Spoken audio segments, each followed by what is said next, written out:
नमस्कार दोस्तों। इस वीडियो सीरीज में हम लोग पढ़ रहे हैं विज्ञान के वैसे सभी महत्वपूर्ण प्रश्न जो रेलवे की विभिन्न ऑफलाइन तथा ऑनलाइन परीक्षाओं में पूछे गए हैं। अगर आप इस वीडियो में नए हैं तो कृपया इस चैनल को सब्सक्राइब कर लें तथा प्लेलिस्ट में जाकर विज्ञान के और भी कई प्रश्नों के वीडियो हैं, उन्हें भी देखें। अगर वीडियो अच्छा लगे तो लाइक करें, अपने सुझाव कमेंट करें और चैनल को ज़रूर से ज़रूर सब्सक्राइब करें। तो पहला प्रश्न है, गोबर गैस संयंत्र का आविष्कार किसने किया था? गोबर गैस संयंत्र का आविष्कार किया था दोस्तों सीबी देसाई ने। सही ऑप्शन हो जाएगा ए। आप देख सकते हैं यह आरआरबी रांची परीक्षा में पूछी गई, असिस्टेंट ड्राइवर की परीक्षा में यह प्रश्न पूछी गई थी। यह काफ़ी इम्पोर्टेंट प्रश्न है दोस्तों। इसकी व्याख्या भी दी गई है, आप व्याख्या सहित इसका एक्सप्लेनेशन देख सकते हैं। गोबर गैस संयंत्र का आविष्कार सीबी देसाई ने किया था। गोबर गैस संयंत्र से निकलने वाली मुख्य गैस मीथेन होती है। यह काफ़ी इम्पोर्टेंट हो गया दोस्तों। कई बार परीक्षा में यह भी पूछी जाती है कि गोबर गैस से निकलने वाली मुख्य गैस कौन सी होती है, तो आपको याद रखना है मीथेन होती है। अगला प्रश्न है, किस गैस से सड़े हुए अंडे जैसी गंध आती है? तो सड़े हुए अंडे जैसी गंध आती है दोस्तों हाइड्रोजन सल्फाइड से। सही आंसर ए हो जाएगा। यह भी असिस्टेंट लोको पायलट के परीक्षा में पूछी गई है। आप इसकी व्याख्या देखें तो हाइड्रोजन सल्फाइड गैस से सड़े हुए अंडे जैसी गैस आती है। यह काफ़ी विषैली गैस होती है दोस्तों, रंगहीन तथा विषैली गैस होती है। अगला प्रश्न है, कैथोड किरणें हैं। कैथोड किरणें क्या होती हैं? तो कैथोड किरणें इलेक्ट्रॉनों की धारा होती है। सही ऑप्शन ए हो जाएगा। इसका अगर व्याख्या देखें तो कैथोड किरणों को इलेक्ट्रॉन बीम भी कहा जाता है तथा यह इलेक्ट्रॉन की धाराएं हैं। अगला प्रश्न है, गोबर गैस में मुख्य रूप से पाई जाती है।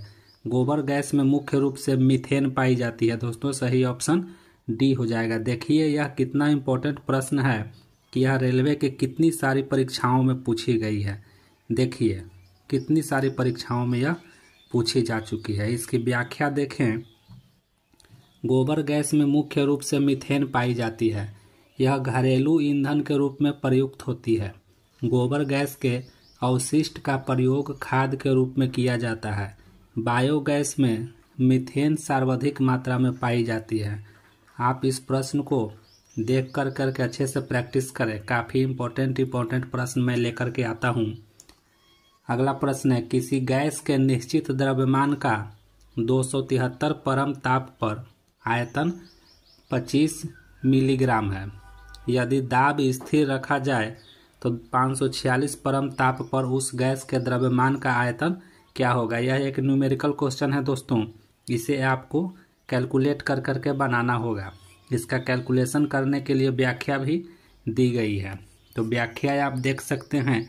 T1 दिया गया है 273 केल्विन, जिसे परम ताप भी कहते हैं। T2 दिया गया है 546 केल्विन, जो कि प्रश्न में दिया गया था। V1 दिया गया है 25 ml और V2 ज्ञात करना है, यानी कि हमें V2 ज्ञात करना है। तो इसके लिए देखिए फॉर्मूला होता है, इस फॉर्मूले पर हमें इसे सेट करना है। बस इसी से बन गया। V1 इसका फॉर्मूला होता है V1 बटा V2 बराबर V2 बटा T2। इसी फॉर्मूले पर इसे आप सेट कर सकते हैं। इससे V2 का वैल्यू 50 ml निकलता है आंसर। छठा, यह गैस वायुमंडलीय दाब पर 1 लीटर से बढ़कर 3 लीटर हो जाती है। तब बताइए, कोई गैस वायुमंडलीय दाब पर 1 लीटर से बढ़ के 3 लीटर हो जाता है तो गैस द्वारा किया गया कार्य कितना होगा? 200 जूल। तो इसकी भी न्यूमेरिकल्स की व्याख्या दी गई है। आप व्याख्या को देख करके इसे कैलकुलेट करना सीखिएगा।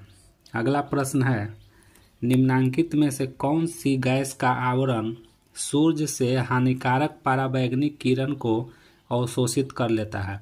तो पराबैंगनी किरण को अवशोषित करने वाला ओजोन होता है दोस्तों। आप लोग जानते भी हैं कि ओजोन परत है जो वायुमंडल का एक परत है, उस परत से आकर के पराबैंगनी किरणें अवशोषित हो जाती है। सही आंसर ए हो जाएगा। इसकी व्याख्या भी दी गई है, आप इसे पढ़ लीजिएगा। आपको एक बात और याद रखना है, ओजोन का केमिकल फार्मूला क्या होता है, तो O3 होता है दोस्तों। O3 हम लोग ओजोन को जानते हैं, याद रखिएगा। आप इसकी व्याख्या भी देख लेंगे।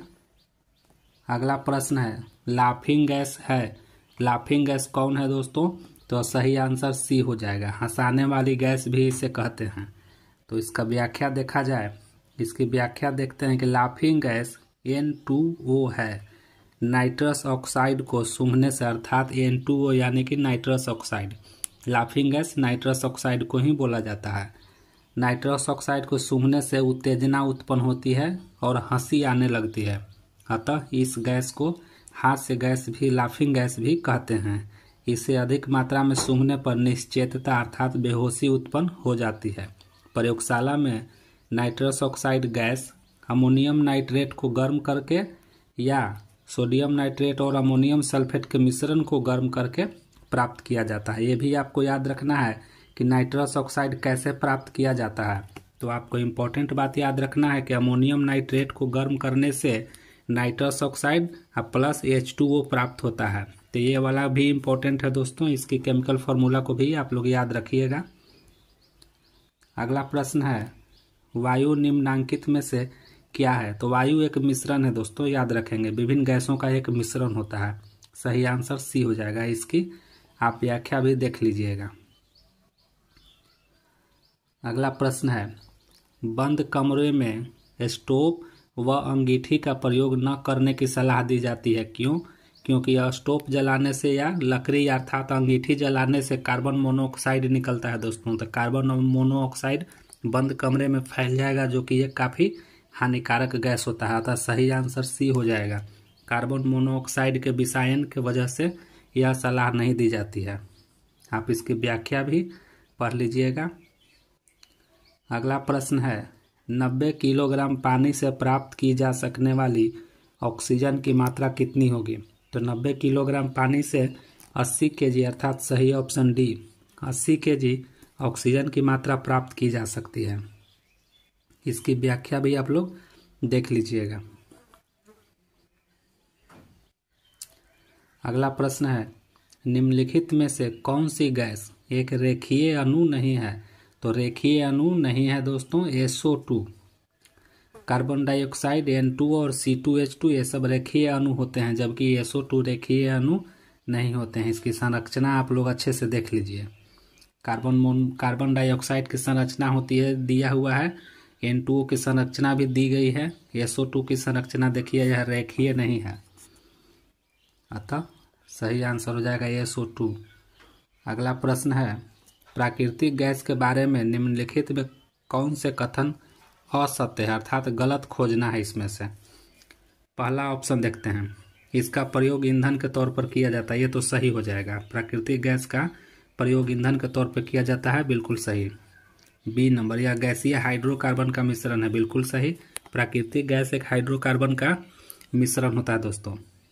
तीसरा ऑप्शन, इसका प्रयोग उर्वरक के निर्माण में किया जाता है, बिल्कुल सही, अभी सही। अर्थात ए, बी और सी तीनों सही है। तो सही आंसर इसका डी हो जाएगा, जो कि गलत है। इसकी व्याख्या भी आप लोग देख लीजिएगा। प्राकृतिक गैस हाइड्रोकार्बन का मिश्रण होता है। इसमें 80% CH4 अर्थात मीथेन रहता है। ये आप लोगों को इम्पोर्टेंट मान के याद रखना दोस्तों कि प्राकृतिक गैस में कौन सी गैस मुख्य रूप से पाई जाती है, तो मीथेन। इसका प्रयोग आपको ईंधन के रूप में भी किया जाता है, आप तो जानते ही हैं। अगला प्रश्न है, प्रोड्यूसर गैस का ईंधन तथा नाइट्रोजन के स्रोत के रूप में प्रयोग किया जाता है। यह गैस प्राप्त की जाती है, यानी प्रश्न पूछ रहा है कि प्रोड्यूसर गैस कैसे प्राप्त की जाती है। तो प्रोड्यूसर गैस प्राप्त की जाती है दोस्तों, भाप को तपते हुए कोयले पर प्रवाहित करने से हमें प्रोड्यूसर गैस प्राप्त होता है। ये बात हम लोग जानते हैं। अब यही बात हमें ऑप्शन में खोजना है। तो देखते हैं कि डी नंबर ऑप्शन में दिया हुआ है कि भाप को उद्दीप्त कोक पर प्रवाहित करने से, अर्थात सही आंसर मेरा हो जाएगा डी। इसकी व्याख्या भी आप लोग देख लीजिए। प्रोड्यूसर गैस ईंधन तथा कांच व इस्पात और नाइट्रोजन के स्रोत के रूप में प्रयोग की जाती है। यह गैस भाप को उद्दीप्त कोक प्रवाहित करने पर प्राप्त होती है। प्रोड्यूसर गैस मुख्यतः नाइट्रोजन तथा कार्बन मोनोऑक्साइड गैसों का मिश्रण है। अगला प्रश्न है, प्रदीप्त प्रकाश नलिका में निम्नलिखित में से कौन सी गैस होती है? तो इसमें होती है दोस्तों आर्गन गैस होती है। सही आंसर बी हो जाएगा। आप इसकी व्याख्या भी देख लीजिएगा, काफ़ी डिटेल में इसकी व्याख्या दी गई है। आप इसे वीडियो को पॉज कर कर के आराम से पढ़ के आप लोग इसकी व्याख्या भी देख लीजिए। व्याख्या इसलिए देखना जरूरी होता है दोस्तों, क्योंकि एक व्याख्या देखने से कई तरह के